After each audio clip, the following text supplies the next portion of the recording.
बिस्मिल्लाहिर्रहमानिर्रहीम। अस्सलाम वालेकुम नाज़रीन, अपनी नेक्स्ट वीडियो के साथ आपको वेलकम करता हूँ अपने इस चैनल में। उम्मीद है आप सब खैरियत से होंगे। तो चलते हैं आज की अहम न्यूज़ की जानब।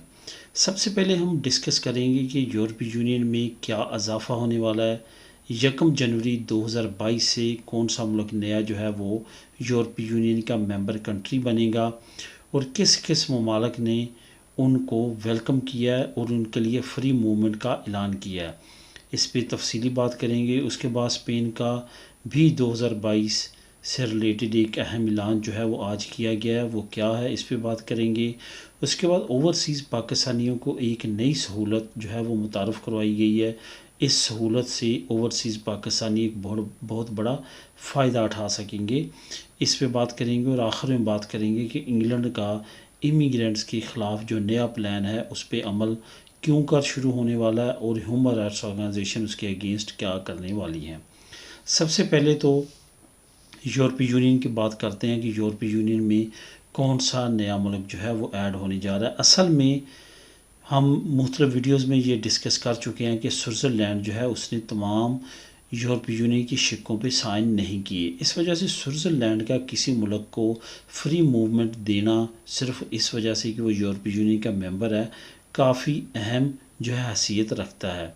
यही वजह कि स्विट्ज़रलैंड ने अनाउंस किया है कि वो नए आने वाले मुल्क को जो कि 1 जनवरी 2022 को यूरोपीय यूनियन का मेंबर कंट्री बन जाएगा उसको वेलकम करता है और वहाँ की शहरी जो हैं वो स्विट्ज़रलैंड में भी काम कर सकेंगे सेम लाइक दूसरे शेंजन स्टेट्स की तरह।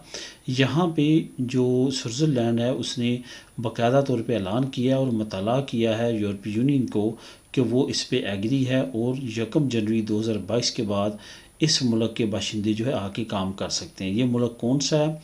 इस मुल्क का नाम है क्रोशिया।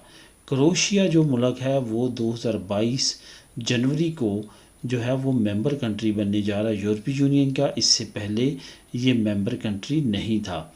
ये काफ़ी अहमियत का हामिल है क्योंकि काफ़ी देर से ये कोशिश में था कि ये यूरोपीय यूनियन का अहम जो मेंबर कंट्री है वो बने, लेकिन यूरोपीय यूनियन की कुछ रिक्वायरमेंट्स हैं जो कि किसी भी मुल्क को यूरोपीय यूनियन का मेंबर कंट्री बनने के लिए पूरा करना पड़ती है। यही वजह है कि क्रोशिया को काफ़ी साल लगे वो रिक्वायरमेंट्स पूरी करते हुए और आखिरकार उसने रिक्वायरमेंट पूरी करने के बाद अब 1 जनवरी 2022 से यूरोपीय यूनियन का as a member state as a member country जो है वो ज्वाइन करने का ऐलान किया है। यहाँ पे ना सिर्फ स्विट्ज़रलैंड जो ना बल्कि दूसरे जो ममालिक हैं यूरोपीय यूनियन के और शेंजन स्टेट्स के उन्होंने भी क्रोशिया को वेलकम किया है और उसके लिए नेक तमन्नाओं का इजहार किया है। यहाँ पे ये भी आपको बताता चलूँ कि क्रोशिया कम आबादी वाला लेकिन रकबे के लिहाज से जो है वो दूसरे पड़ोसी ममालिक की निस्बत थोड़ा सा बड़ा मुल्क है।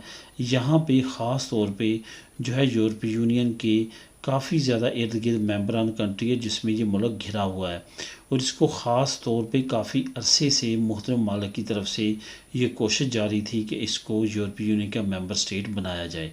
बिलाखिर क्रोशिया ने अपनी मंजिल तय की और अब ये 1 जनवरी 2022 से ये यूरोपीय यूनियन का मेंबर स्टेट होगा और फ्री मूवमेंट जो यूरोपीय यूनियन के दरमियान है उसको ये ओपन कर दिया जाएगा और इस मुल्क के बाशिंदे दूसरी यूरोपीय यूनियन के ममालिक में बगैर वीज़ा के जा आ सकेंगे। अब बात करते हैं स्पेन की। स्पेन ने 2022 में ऐलान किया है कि जो पहली छमाही होगी उसमें जो मास्क की पाबंदी है वो बिल्कुल ख़त्म कर दी जाएगी। यहाँ पे आपको बताता चलूँ कि स्पेन में अभी तक आउटडोर जो मास्क है उसकी पाबंदी नहीं है, लेकिन इनडोर जो मास्क है उसकी पाबंदी लाजमल मलजूम है। यही वजह है कि अगर आप किसी स्पोर्ट्स ग्राउंड में जाते हैं, रेस्टोरेंट में जाते हैं, किसी होटल में जाते हैं, बार में जाते हैं, किसी शॉप पे जाते हैं, किसी कमर्शियल सेंटर, ट्रेन, बस में, हवाई जहाज़ में सफ़र करते हैं, आप पे लाजम है कि आपने मास्क पहनना है।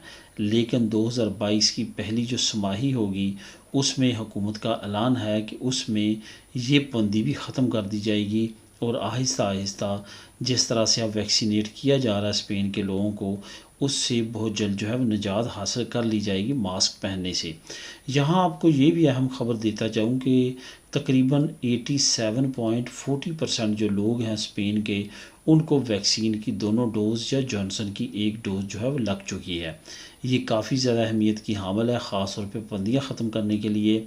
अगर यहाँ पे तकरीबन अब 90% के करीब जो रेशो पहुँचने वाली है वैक्सीन की, जैसे ये 100% तक पहुँचेगी ये तमाम पाबंदियाँ जो है ख़त्म कर दी जाएंगी।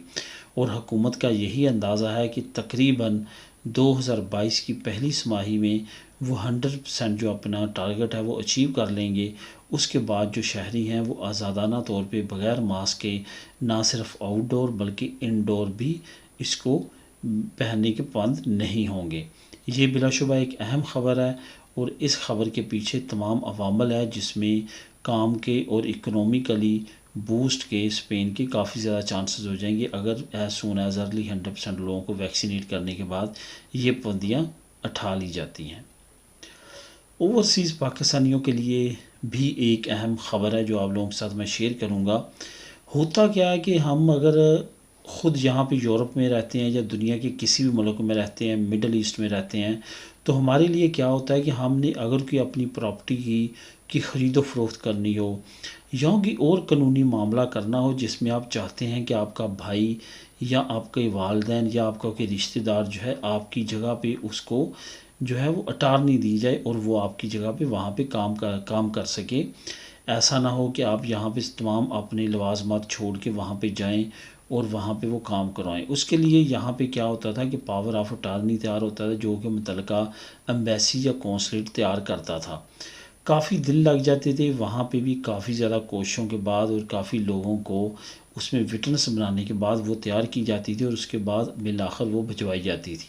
लेकिन हुकूमत पाकिस्तान ने एक बहुत बड़ा कदम उठाया और उन्होंने कहा है कि पावर ऑफ अटारनी आने वाले वक्त में आप ऑनलाइन बनवा सकेंगे। तरीक़ाकार क्या होगा? तरीक़ाकार ये होगा कि नादरा आपकी बेस पे आपकी जगह पे आपका जो है वो गारंटेड बनेगा, क्योंकि आपको मालूम है कि नादरा के पास आपके फिंगरप्रिंट्स हैं, आपकी पिक्चर्स हैं, आपके एड्रेसेस हैं। आप उनको अपने तमाम सबूत देंगे और उसकी बेस पे वो गारंटेड बनते हुए हुकूमत पाकिस्तान के सामने आपके लिए पावर ऑफ अटारनी जारी करेगा। ये पावर ऑफ अटारनी जो है आप अपने किसी रिलेटिव के नाम इशू करवा सकते हैं और ये तमाम प्रोसीजर जो है ऑनलाइन होगा। किसी जगह पे भी आपको किसी दफ्तर में जाने की ज़रूरत नहीं पड़ेगी। बिलाशुबा ये ओवरसीज़ पाकिस्तानियों के लिए एक अहम कदम है और इस काम के बाद ओवरसीज़ पाकिस्तानियों का एक बड़ा जो मसला है वो इंशाअल्लाह ताला मुकम्मल हो जाएगा। इससे अब ओवरसीज़ पाकिस्तानी आनकरी फ़ायदा उठा सकते हैं। ये आज से एक दिन पहले इसका ऐलान किया गया है और उम्मीद की जाती है कि बहुत जल्द 1 महीने के अंदर अंदर इस पर अमल दरामद शुरू कर दिया जाएगा, क्योंकि नादरा ने ऑलरेडी इस पर काफ़ी ज़्यादा वर्किंग कर ली है। इंग्लैंड का इमिग्रेंट्स के ख़िलाफ़ एक बड़ा कदम और एक अहम फ़ैसला, जिसके अगेंस्ट ह्यूमन राइट्स ऑर्गेनाइजेशन ने काफ़ी ज़्यादा एहतजाज कॉल्स का ऐलान किया है। असल में प्रीति पटेल जो कि इस वक्त होम सेक्रेटरी हैं यूके की, उनकी तरफ से मुख्तलिफ इमिग्रेशन प्लान और जो कानून है वो लाए जा रहे हैं। उसमें जो सबसे अहम कानून है वो यही है कि किस तरह से जो गैर मुल्की हैं उनको रोका जाए इंग्लिश चैनल को अबूर करने से। बहुत सारी जो वजूहात हैं उनमें से एक बड़ी वजह ये भी है कि डेली बेसिस पे तकरीबन 1800, 500, 400 इस तादाद के लगभग जो है इलीगल इमिग्रेंट्स फ़्रांस के ज़रिए, बेल्जियम के ज़रिए मुख्तलिफ़ कश्तियों में यूके पहुँच रहे हैं। यही वजह है कि यूके चाहता है कि इनको रोका जाए। इसके अगेंस्ट उन्होंने 1-2 ऐसे कवानीन पास किए हैं जिसके एवज़ इन इलीगल इमिग्रेंट्स को पुलिस जो है इमिग्रेशन पुलिस वो इनको वापस धकेल सकेगी फ़्रांस की तरफ, बेल्जियम की तरफ जहाँ से ये आए हैं। इसके साथ साथ इनके लिए सज़ाओं का ऐलान भी किया गया है। जो इंग्लिश चैनल को अबूर करके, समंदरों को अबूर करके इंग्लैंड पहुँचेगा उसको लीगल स्टेटस नहीं दिया जाएगा, उसको डिपोर्ट किया जाएगा। इसके साथ साथ उसकी कहीं भी कोई भी सुनवाई नहीं होगी, इवन उसको अदालत में भी अपील करने का राइट नहीं दिया जाएगा। इसके अगेंस्ट बड़े पैमाने पर एहतजाज किए जा रहे हैं और एहतजाज हो रहे हैं और देखते हैं इमिग्रेंट्स किस हद तक इसमें कामयाब होते हैं। दोस्तों ये थी आज की अहम न्यूज़। मिलेंगे नेक्स्ट वीडियो में नई न्यूज़ अपडेट के साथ। अल्लाह हाफिज़।